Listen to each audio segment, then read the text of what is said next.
selamat bertemu kembali di Inklusi Damai Jiwa, podcast pertemuan LSK Jiwa dan Bangsa. Saya Vin Kandau. Saya Zoya Mirin. Kami berdua ini penggiat kesehatan jiwa di LSK dan Bangsa. Hari ini adalah edisi spesial. Ya, ini datang dari keprihatinan karena mendengar ya ada kasus yang ekstrim terjadi di Jawa Barat ya.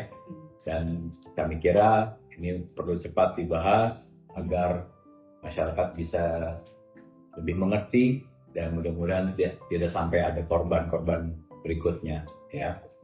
Nah, dengan kita mengerti tentu saja kita bisa mengenali dan menghindar kalau memang ada di sekitar kita. Oke, jadi kita bicara mengenai kasus ini tapi kita mulai dengan relationnya dulu kali ya. Iya. Karena kan mereka pacaran sebetulnya kan? Mereka pacaran. Kasus ya di Bandung ini ya, mereka pacaran selama 3 tahun, terus cukup concerning ya, karena sudah ada kekerasan dalam pacaran, gitu. Saya melihatnya bahwa ini sebuah masih banyak orang melihat relationship ini sebagai sebuah ownership atau kepemilikan, bahwa kalau saya punya relasi dengan kamu, saya pacaran dengan kamu atau menikah dengan kamu, artinya saya memiliki kamu. Nah ini bahaya gitu ya, dan banyak orang mungkin perlu kita beri mungkin kita berikan insight kali ya, bahwa pacaran itu bukanlah ownership, bukanlah kepemilikan. Jadi kalau kita udah mulai kamu harus kamu harus melapor sama saya mesti tahu siapa teman-teman kamu, jangan terus dong ketemu keluargamu, kamu jangan selalu bergaul lah, ini kan saya melakukan ini kan saya cinta sama kamu kan. Nah ini udah bahaya, udah menuju pada perilaku kekerasan, berarti udah mengambil ownership bahwa pasangan saya itu harus ada di bawah perintah saya, harus nurut sama saya. Nah ini sudah ada bentuk-bentuk kekerasan yang kadang-kadang orang nggak sadari, dan ini ketidaksadaran mengenai relationship yang semacam ini bisa berbahaya karena menyebabkan orang melakukan victimisasi. Ini dimulai dari hal yang ringan, tapi makin lama makin parah kan, ownership ini gitu ya. Nah jadi sebetulnya batasan di mana itu masih wajar bahwa kamu harus memperlakukan saya lebih spesial gitu misalnya, sama yang udah menjadi ownership yang sudah ini udah nggak benar nih. Kira-kira ada batasan nggak sebetulnya kalau menurut saya? Jelas-jelas ada batasannya, karena yang banyak mungkin orang kurang terus yang kedua mungkin yang harus disadari kapan itu batasannya itu menjadi sehat apa enggak, kita mungkin mesti ngeliat red flag-nya dong gitu. Jadi yang paling sering itu terjadinya manipulasi atau yang abusive yang disamarkan sebagai cinta. Jadi seringkali relationship ini jadi sehat, tidak menjadi sebuah kepemilikan ketika segala sesuatunya tidak disamarkan sebagai cinta. Kayak misalnya ya, love bombing yang paling sering. Baru juga kenal, baru berapa lama udah bilang, aduh kayaknya kamu masa depan saya deh. Feeling gitu, baru kenal seminggu, apa iya bisa kita baru kenal orang seminggu, sebulan bahkan ya, seintens apapun yang 24/7 ngobrolnya, tapi apa iya kita bisa benar-benar yakin bahwa orang itu baik atau oke buat kita di masa depan. Banyak intensitas seperti itu diatasnamakan I think we are good for each other. Kayaknya kita meant to be together. Kayaknya kamu tuh jodoh gitu.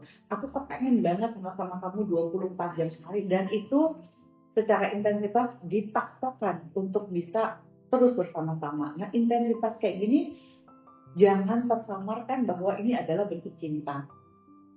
Gitu. Itu sebenarnya disebut love bombing gitu ya. Kadang-kadang orang nggak ngeh kok kayaknya udah romantis tapi kok baru fase-fase awal udah mengikat. Itu salah satu batasan tipis ownership dong. Langsung ingin mengklaim kamu harus jadi milik saya ya, baru juga kenal, pacaran juga belum, relationshipnya kayak apa belum, atau baru kenal berapa lama merasa intens cocok lalu merasa kayaknya oke nih, bulan depan kita nikah.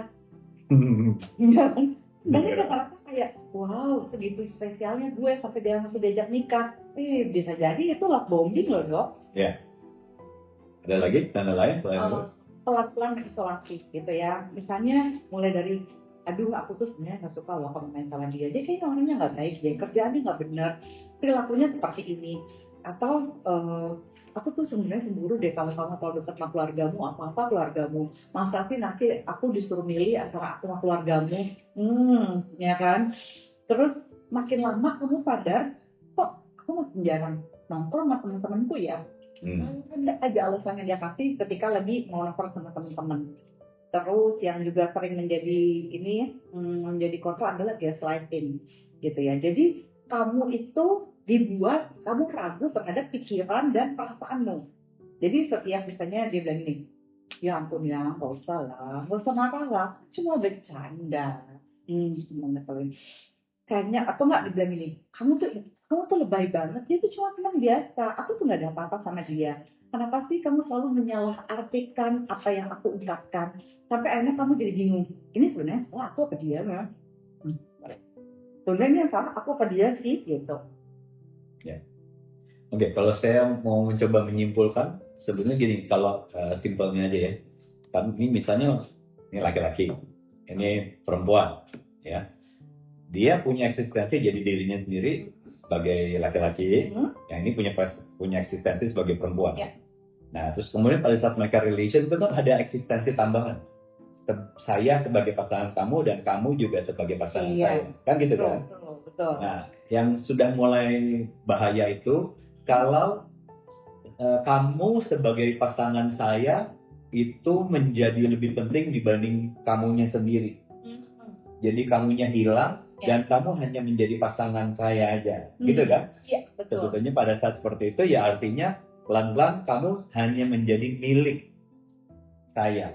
Iya. Dan dia tidak diberi kesempatan untuk bisa menjadi dirinya sendiri lagi. Terus. Kalau mencinta itu kan harusnya bisa bertumbuh bersama, bukannya kamu hilang dan jadi milik saya. Iya, betul. Gitu. Jadi iya, begini. Ownership-nya begitu, benar. Itu sampai Khalil Gibran aja dalam satu puisinya mengatakan let there will be wind between us. Jadi maksudnya jarak yang sehat itu dibutuhkan gitu, bukan menjadi satu entitas banget begini, tapi justru kita mesti berjarak gitu untuk bisa jadi best version of ourselves. Iya. Jadi kalau identitas kita, eksistensi kita menjadi hilang dan hanya untuk dia saja, itu sudah mulai kita harus bertanya-tanya, ini hubungannya sehat apa enggak sebetulnya. Jadi ketika kita mencoba mengungkapkan ini ya, sobat-sobat damai jiwa, respect ini bukan cuma masalah ngeselin atau nggak ngeselin ya, tapi ini adalah pintu masuk menuju relasi yang lebih abusive gitu, dan itu yang bisa menjadi red flag yang teman-teman sebaiknya coba lebih aware gitu ya terhadap tanda-tanda bahaya. Dan tujuan kita sebenarnya juga berita ini adalah untuk menghindari victim blaming gitu, karena masih banyak pertanyaan-pertanyaan yang Aswin, Mbak Zoya, kok bisa sih dia nggak kabur 3 tahun gitu. It's a very long time gitu. Kenapa kamu nggak kabur? Kenapa sih orang sudah melakukan itu? Tapi ada yang menarik ya, sobat damai jiwa. Banyak orang nggak tahu tentang kenapa sih orang melakukan victim blaming. Gitu. Coba jelaskan. Jadi sebenarnya orang melakukan victim blaming itu ada beberapa teori dalam psikologi. Yang pertama itu adalah just world hypothesis. Jadi orang suka percaya bahwa dunia tuh adil. Padahal kita tahu dunia banyak nggak adilnya dok. Yeah. Jadi orang suka percaya dunia tuh adil. Jadi kalau kamu baik, hal baik pasti akan terjadi sama kamu. Kalau kamu sampai dapat sesuatu yang buruk, itu pasti something wrong with you. Itu ngeselin banget ya sebenarnya teori dan keyakinan ini. Itu terlalu primitif menurut saya cara berpikir seperti itu. Banyak yang kayak gitu. Jadi keyakinan orang supaya orang tuh merasa aman sebenarnya bahwa gue kan kayak dia, jadi gue nggak mungkin terjadi kayak gini sih. Gue nggak mungkin disiksa sama orang yang gue cinta, gue nggak mungkin mengalami ini. Jadi orang tuh punya keyakinan supaya kompensasi menyalahkan korban bahwa ilusi dunia ini emang adil. Dunia ini sebenarnya seperti itu. Gitu. Pak. Ya. Dan gini ya, misalnya contoh kita berusaha jujur, tidak mau bohong dan berusaha tidak mau bohong gitu. Itu bukan artinya mencegah orang tidak bohong sama kita. Exactly. Kenyataannya, ya kan? Jadi teori yang bilang bahwa kalau kita baik ya hal-hal baik akan datang itu tidak betul-betul begitu secara simpel ya gitu ya. Bahwa memang pada umumnya memang kalau kita berbuat baik hal-hal baik bisa datang. Tapi bukan artinya pasti hal buruk tidak datang, nggak bisa dibilang begitu. Betul. Jadi kita berbuat baik itu sebenarnya because you are a good person, that's it. Iya. Ya, so a good person don't do this, gitu. Jadi jangan berharap bahwa dunia itu adil. Jadi kalau lu baik, lu bakal begini. Nah, entar kita mulai jadi stres gitu ya karena pikiran tentang itu gitu ya. Jadi berbuat baiklah, karena memang kamu baik. Tapi nggak bisa langsung berekspektasi bahwa semua orang akan baik juga sama kita. Nyatanya nggak begitu. Ya, kan? Benar. Ya. Nah, yang kedua itu adalah need of control. Jadi mengakui bahwa sesuatu yang mengerikan bisa terjadi pada siapa aja, bahkan orang baik itu selalu menakutkan buat banyak orang. Gitu. Jadi dengan mencari alasan, oh dia terlalu polos, dia terlalu bucin kali gitu. Jadi seolah-olah dengan percaya pada ilusi yang salah ini, pemikiran yang salah ini, kita jadi merasa kayak punya kontrol gitu. Aku kan gak sepolos dia, aku nggak akan mungkin sebodoh itu gitu. Jadi kita aman lah ya, kita nggak akan ditargetin. Nah, kita lupa kan sebenarnya ada kejahatan tuh kan ada penjahatnya gitu, bukan siapa korbannya, ini lebih pada siapa penjahatnya gitu. Jadi itu tidak akan membuat Anda benar-benar aman ketika Anda mengidentifikasi bahwa enggak, gue nggak kayak dia kok, gue nggak akan bucin, gue nggak akan kayak gini, aku tuh orang yang beda banget lah sama si korban. Itu bahaya tuh. Okay. Sama yang terakhir tuh defensive attribution.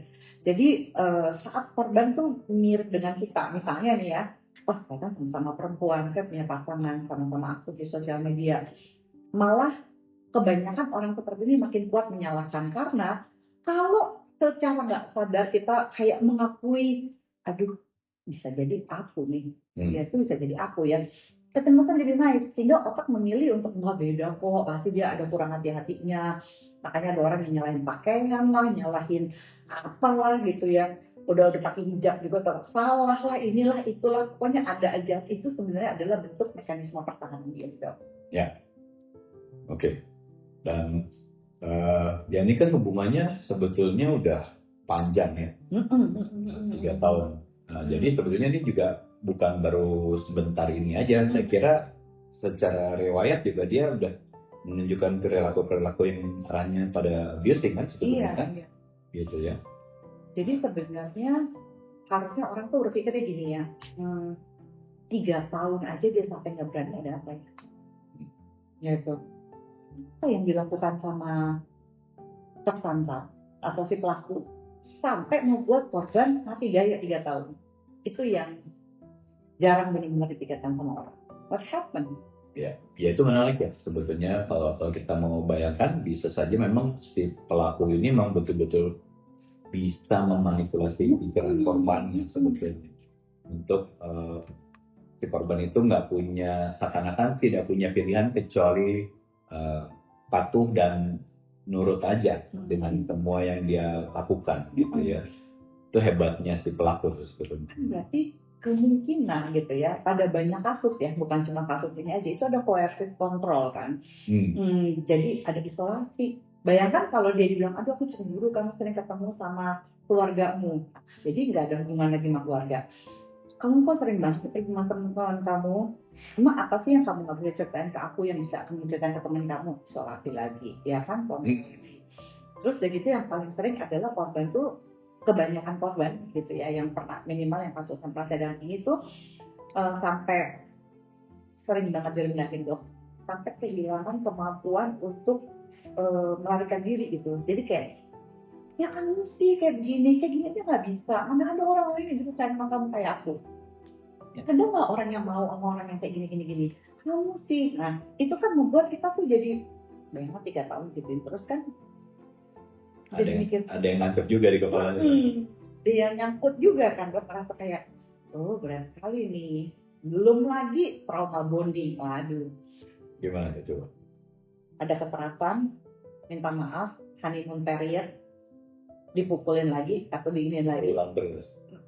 Emosinya jadi complicated. Kadang-kadang tuh banyak korban tuh ngerasa gini, dia pernah baik kok sama saya. Nah, saya sering nih kalau lagi ada kayak gini, dok saya bilang gini, oke, kamu berapa lama punya relationship? Misalnya 3 tahun gitu ya.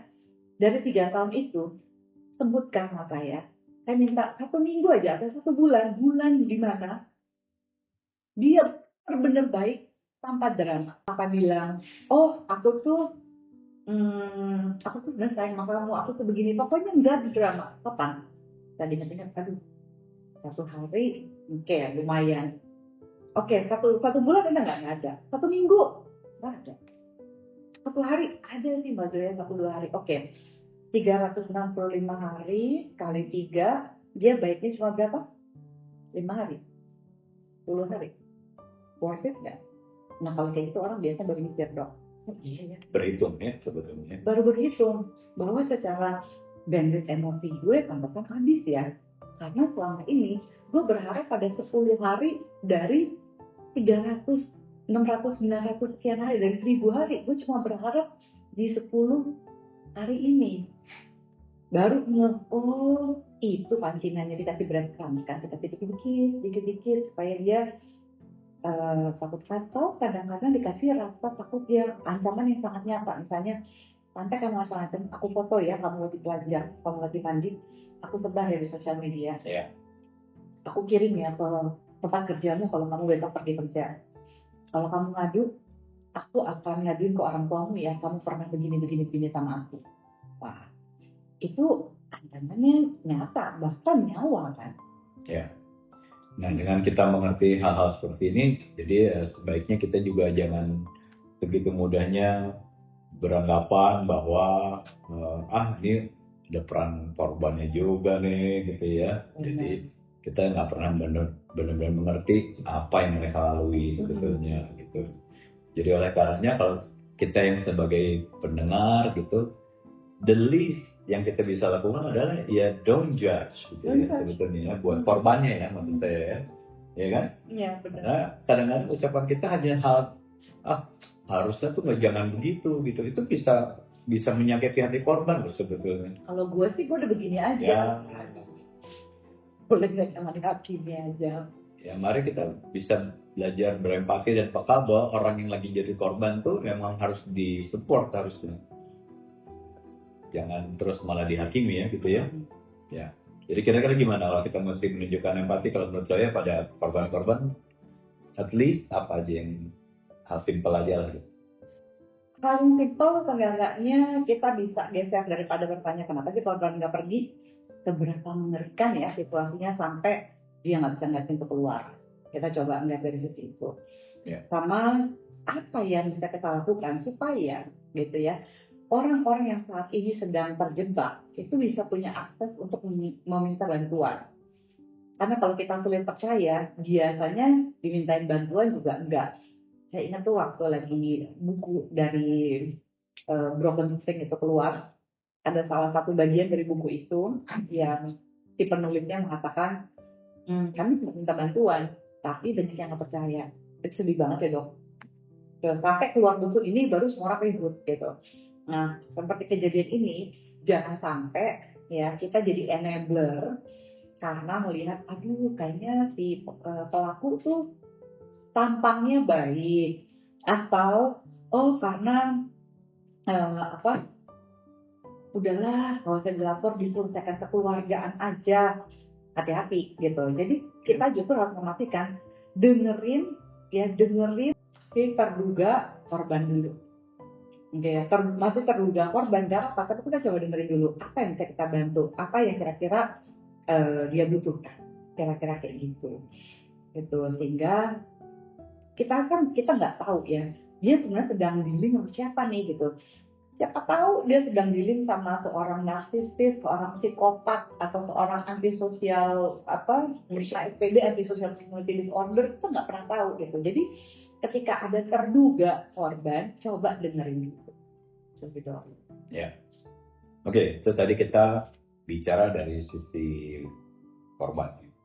Ya, paling tidak yang bisa kita lakukan adalah tidak memberatkan korban, tapi kita bisa support gitu ya, tidak menjudge ya. Padahal mudah sekali kalau mau menjudge orang tuh gampang, tapi ya kalau kita yang jadi korbannya, apa enak kalau diperlakukan seperti itu kan enggak ya? Iya. Ya. Oke, nah mungkin juga akan menarik kalau kita bahas dari sisi pelakunya nih sebetulnya. Itu tuh Dok, banyak banget yang nanya tuh Dok, misalnya Dokter Asin sebenarnya ini si tersangka ya, udah jadi tersangka kan sekarang ya. Mereka ini tuh sebenarnya apa sih, banyak banget nih kata-kata psikopat, gangguan jiwa, antisosial, personality disorder yang beredar nih Dok gitu ya. Mungkin sebaiknya juga dikasih pemahaman kali ya Dok ya. Sebenarnya kita kadang-kadang ya ketika ada sesuatu yang mengerikan terjadi, kita tuh punya kecenderungan untuk mencari kategori. Ya kan? Tapi sekali lagi ini bukanlah sebuah diagnosa gitu ya. Kita nggak bisa mendiagnosa secara sosial, apalagi kalau untuk psikopat kan ada tesnya sendiri tuh yang khusus tuh.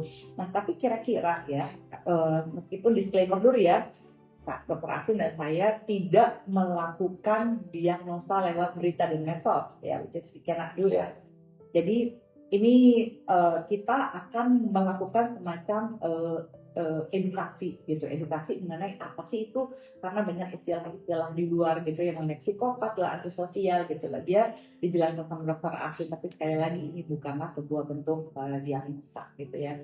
Jadi mungkin bisa dijelaskan ke awam gitu Dok, apa sih sebenarnya itu antisocial personality disorder, psikopat, apakah sama, ini apa sih yang terjadi gitu?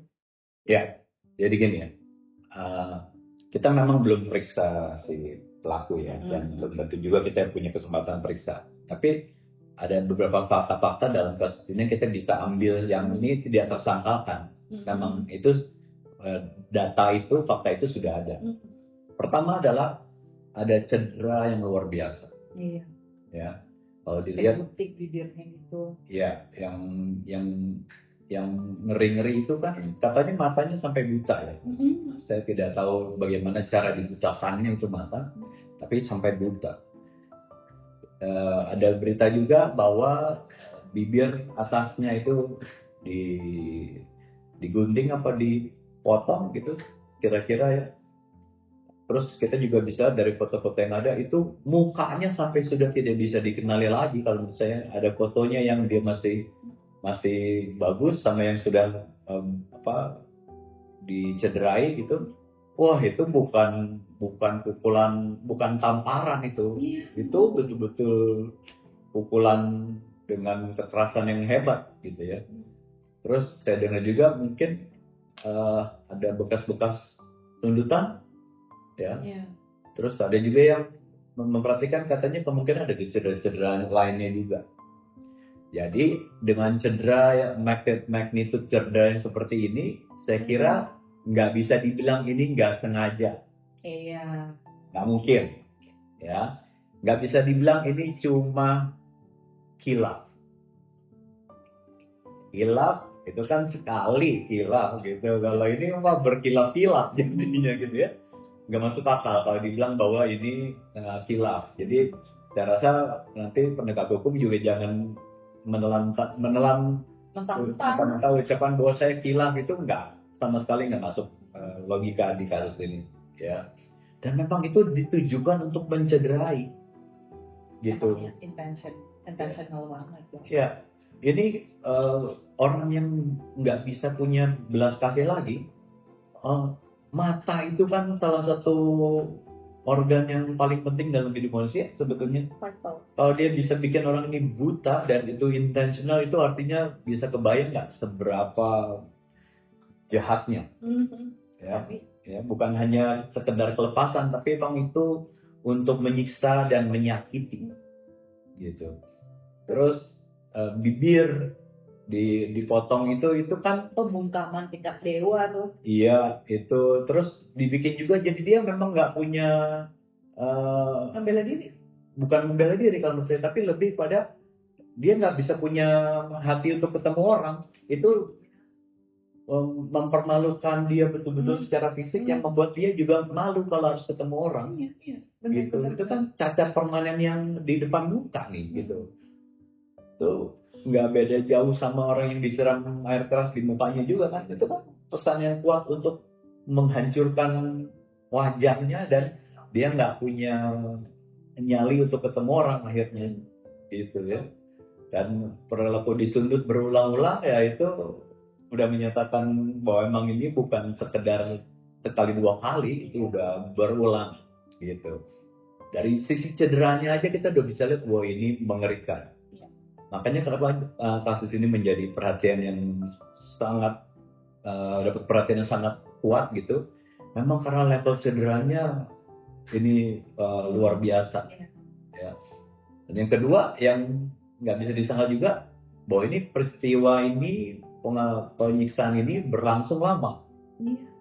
Ini bukan sekali kelepasan terus udah akhirnya selesai gitu. Bayangin 3 tahun itu disiksa terus.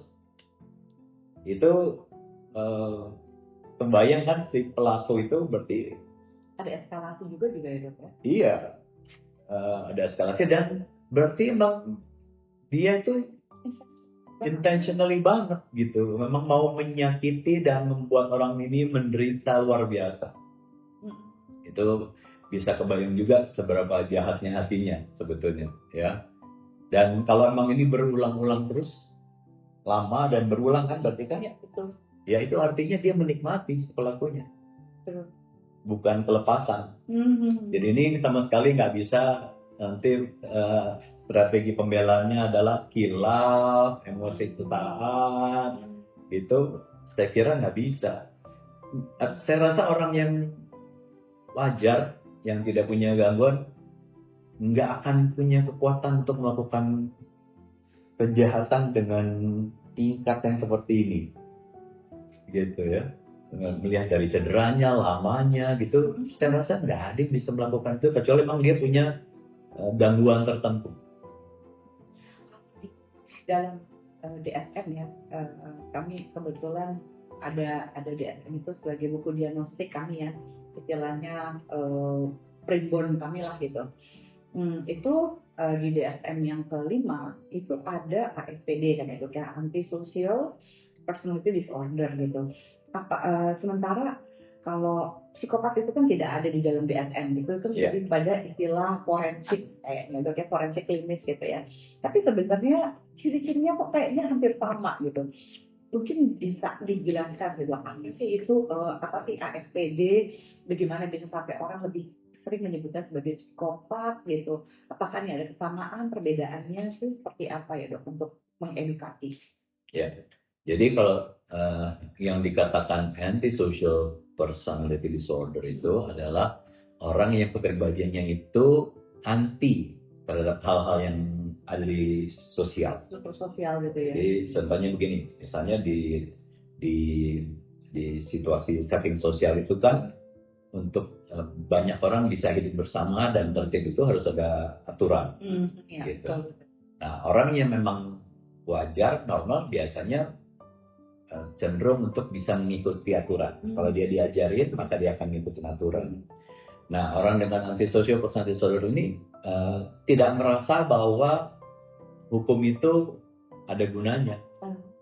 Jadi oleh karenanya dia mau melanggar, dia langgar aja, gitu. Jadi karena buat dia itu hukum itu nggak bermakna buat dia. Jadi kalau dia orang lain tolak gitu ya. Ya, jadi akhirnya dia itu kalau dia bohong, dia nipu, kadang-kadang bisa menyakiti orang, itu ya memang karena dia tidak memandang bahwa hukum itu ada gunanya buat dia. Jadi ya terserah saya aja, saya mau gimana.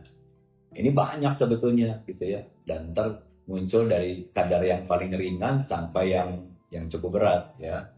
Paling ringan dia cuma bohong gitu ya, nipu. Kalau yang lebih berat ya bisa mencederai orang, bisa mencelakai orang ya, dan ya cenderung perilakunya tidak bertanggung jawab jadi memang, karena kan tanggung jawab itu terkait dengan ada aturan, harusnya mengikuti aturan gitu ya, dan kalau dia melanggar harusnya dia juga memperbaikinya kalau dia tidak merasa bahwa dia perlu gitu ya.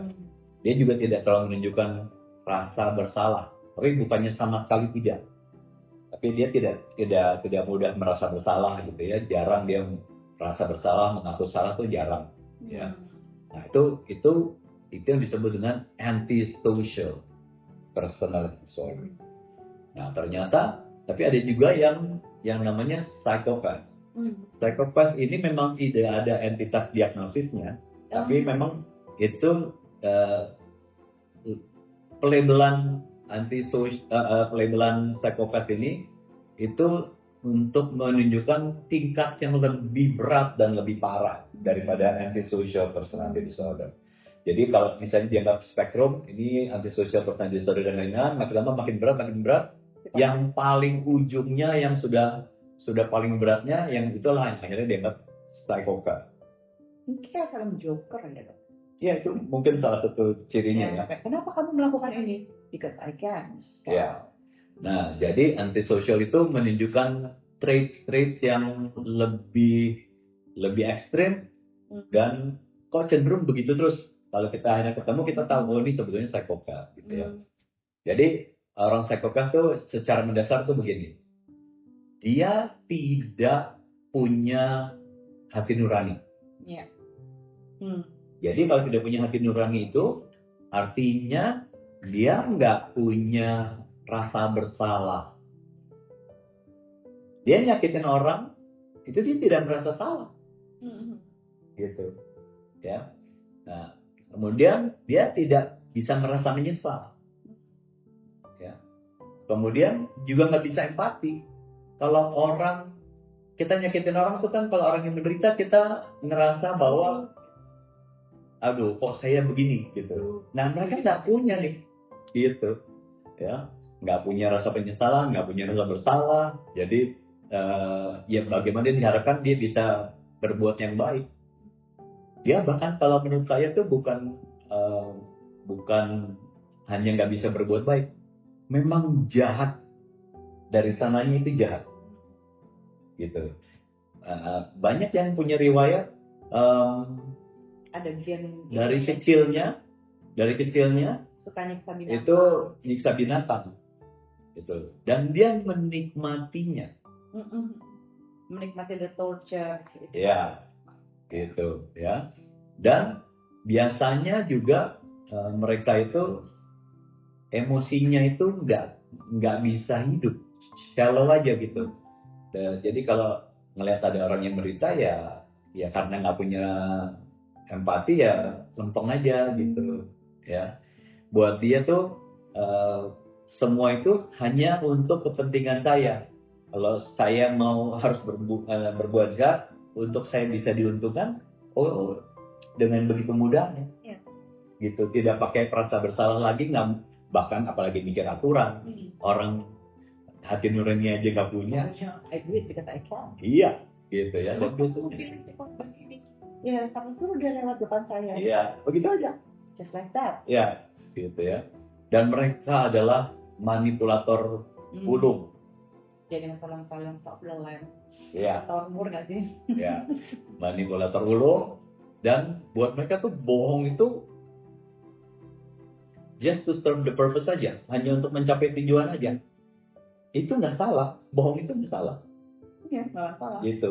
Jadi biasanya orang dengan ciri psikopat ini sangat pintar menampilkan yang baik, padahal kenyataannya nggak begitu. Jadi orang-orang yang baru tahu ngelihatnya ini orang bagus gitu. Itu yang tadi kan pelaku bilang apa dia tuh tampaknya kayak charming, kayaknya baik gitu ya.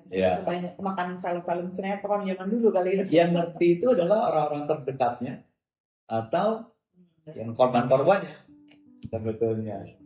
Gitu. Nah, dan lucunya juga ya, tapi banyak kan mereka itu tampilannya bagus loh. Jadi tampilannya dia tidak jelek gitu, atau bahkan charming sebetulnya. Saya ingat film Hannibal Lecter kan tuh, Designs of the Lambs gitu kan, dia MD kan, medical doctor lagi. Karismatik kan?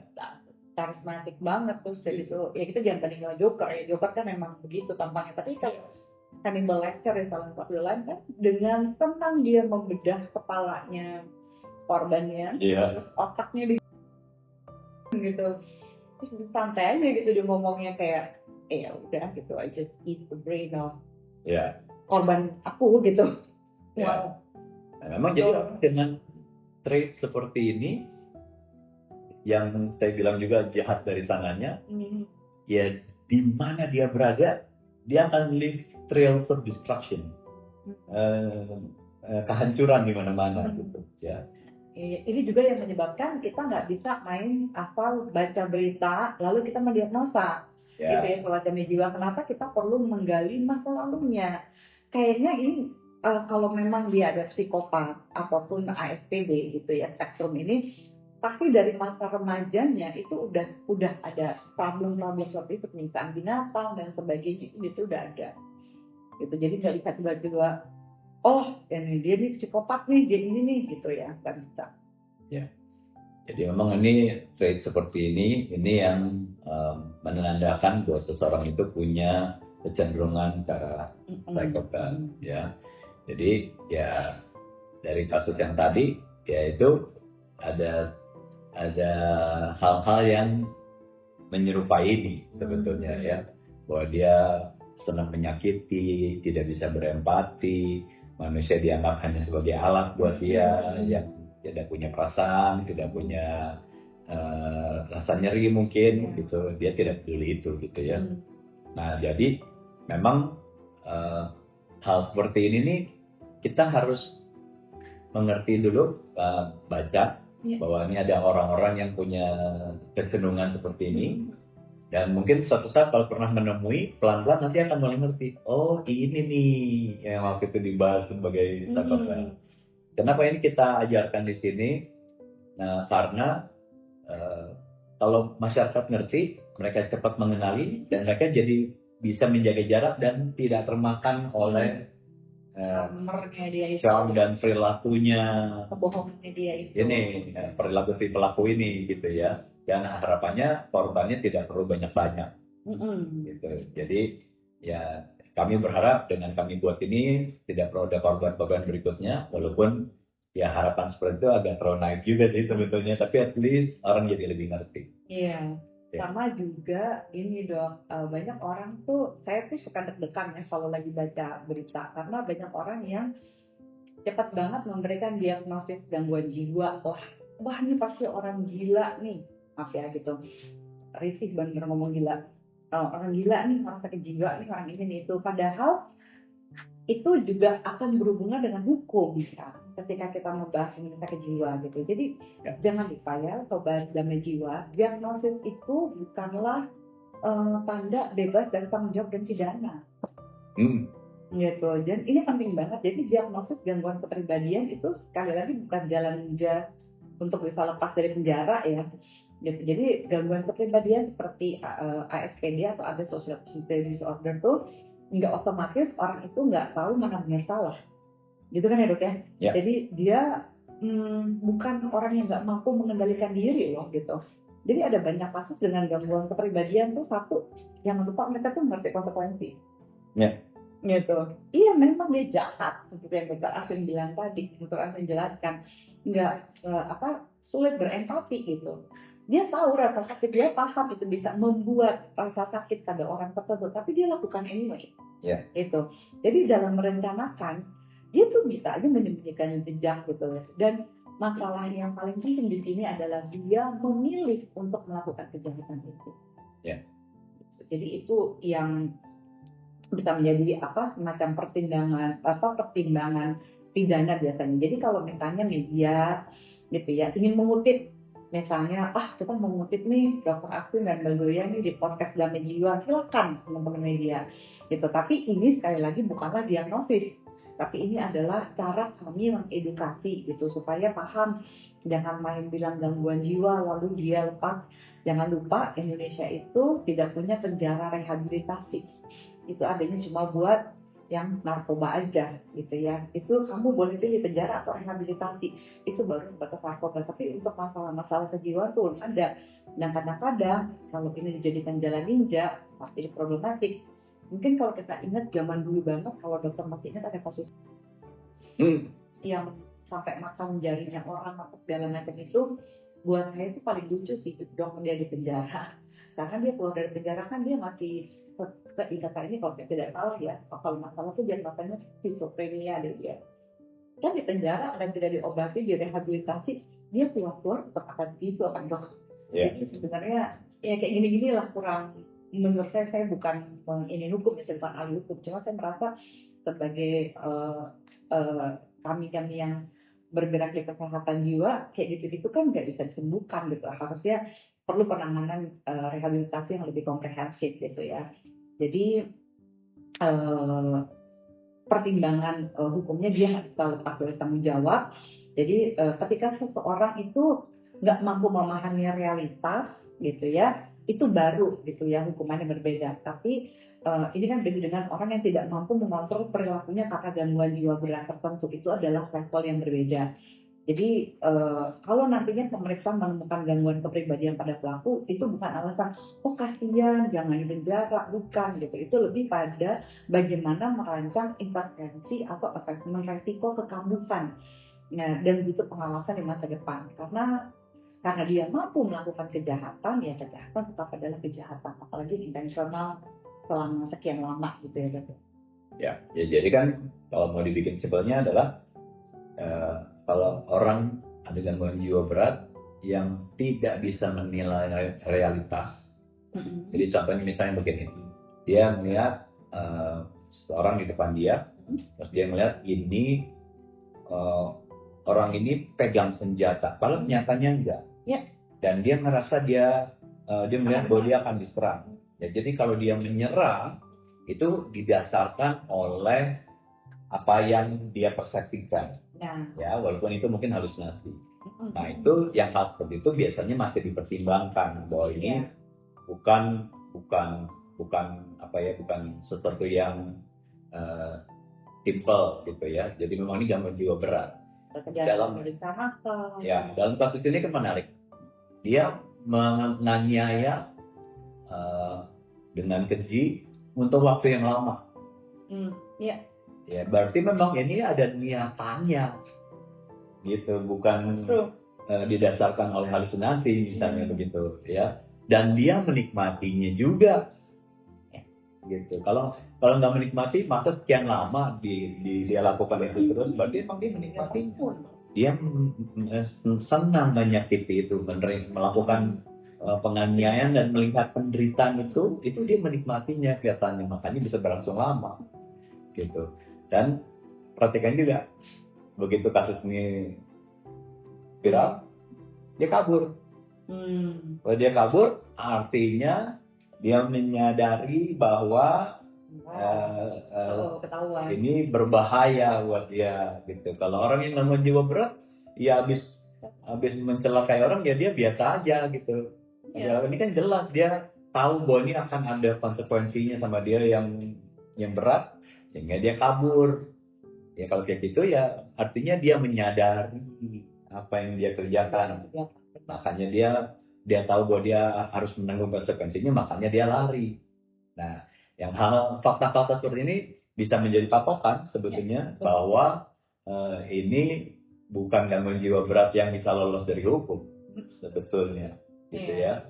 Ya, ini mudah-mudahan nanti proses peradilannya berjalan dengan baik dan objektif, sehingga kesimpulan dan nanti keputusannya pun tidak meleset dari kenyataan yang ada, sebetulnya kalau menurut saya. Ya, dan teman-teman Damai Jiwa jangan lupa bahwa kejahatan yang dialami oleh dia di Bandung ini bukan karena ada ciri-ciri tertentu pada dirinya ya sebagai korban. Jadi ini bukan, sekali lagi, bukan karena korban kurang pintar, kurang kuat, kurang tegas, terlalu bucin. Kejahatannya terjadi karena ada pelaku yang memilih menyakiti, karena ada pelaku yang memilih untuk mengontrol dan memilih untuk mengabaikan rasa sakit dan hak dasar dari pasangannya. Jadi tugas kita tuh sebagai masyarakat bukan mencari respect, menghindari jadi korban sempurna ya. Aduh gimana caranya supaya aku tidak jadi korban? Bukan seperti itu. Kita pastikan kita jangan jadi pelaku. Itu dulu. Dan karena pola pikir ini juga penting gitu untuk menemukan cara baru menyalahkan korban nantinya. Jadi latar belakangnya apa segala macam gitu ya. Bukan soal itu, tapi sekali lagi bagaimana kita menuntut si pelaku untuk bertanggung jawab, kita menciptakan lingkungan yang aman bagi korban untuk bisa berbicara dan mengedukasi soal refleks seperti yang dilakukan oleh Dr. Asim dan saya di podcast Damai Jiwa. Jadi sekali lagi mau mengingatkan bahwa relationship itu bukanlah sebuah kepemilikan, ya bukanlah ownership. Jadi relasi itu bukanlah tanda kepemilikan seperti barang. Jadi kalau ada orang mulai memperlakukan kamu seperti barang miliknya, kamu dikontrol, diisolasi, direndahkan, diancam, itu bukan cinta, itu adalah alarm. Dan kalau kamu lagi dengar ini, lagi dengar podcast dan juga saya dan Dr. Aswin, kamu merasa, aduh, kayak hubungan aku ya, tolong percaya satu hal, bahwa tidak ada yang salah dengan kamu menjadi korban, yang salah adalah orang yang memilih untuk menjadi pelaku. Ya, sekali lagi. Apa menurut saya? Ini predator. Ya. Predator akan selalu ada di masyarakat. Kalau ini kejadian sekali ini bukan kebetulan, sebetulnya predator itu cukup banyak. Ya, predator itu akan selalu mencari mangsa. Ya, mana ada predator dari makan daging terus jadi makan sayur, ya nggak ada. Predator yang suka sama daging gitu, ya. Dan akhirnya memang dia selalu mencari mangsa. Dan mangsa itu bisa siapa saja. Kebetulan pada kasus ini mangsanya yang itu, korbannya yang itu. Bisa saja dia nanti mencari mangsa yang lain, korban yang lain. Nggak ada ciri-ciri tertentu, ya aja. Ya. Nah, makanya penting untuk kita mengerti bahwa ada nih tipikal orang yang seperti ini, predator. Ya, memang dasarnya ganas, jadi memang yang kalau kita tahu bahwa ini tipenya predator nih, ya memang sebaiknya tidak dekat-dekat. Gitu ya, karena ya kalau dekat ya, kalau hiu nyium darah ya pasti ya ngejar kan, gitu kan ya. Jadi kalau kita selama ini ketemu orang seperti ini ya ada baiknya menjauh. Jadi kalau memang belum, sebaiknya tahu, dan kalau ketemu ya menjauh juga, gitu ya. Kalau bisa kita tidak menjadi mangsanya gitu. Kita punya pilihan untuk menjauh atau tidak sebetulnya ya. Dan lucunya nih orang-orang seperti ini yang memang psikopat, misalnya pun nanti kena hukuman, kena penjara, nanti di penjara dia jadi pemimpin dari komunis itu, karena kan memang dia pintar manipulasi. Iya, dia ketua geng. Iya, dia nggak harus jadi yang paling kuat, tapi dia bisa memanipulasi situasi itu untuk kepentingan dia gitu. Kayak film-filmnya dong ya. Tapi ini bukti bahwa dia real life gitu, bukan cuma di film. Film itu kan diilhami oleh kejadian sebenarnya juga seringkali kan gitu. Ya ini contohnya bahwa ada predator di sekitar kita. Ini saya bukan membuat kita jadi ketakutan, tapi sadar bahwa kenyataannya ada. Kasus ini membuka mata itu, gitu. Jadi waspada kalau menemui hal-hal seperti ini, ya menjauh aja, gitu, lebih baik. Ya. Dan semoga setelah episode ini kamu jadi lebih berani untuk memihak pada dirimu sendiri atau memihak pada teman yang sedang berusaha keluar dari toxic relationship dan relationship yang menyakitkan. Saya Zoya Amirin. Saya Ben Gandalf. Sampai ketemu di episode berikutnya. Bye.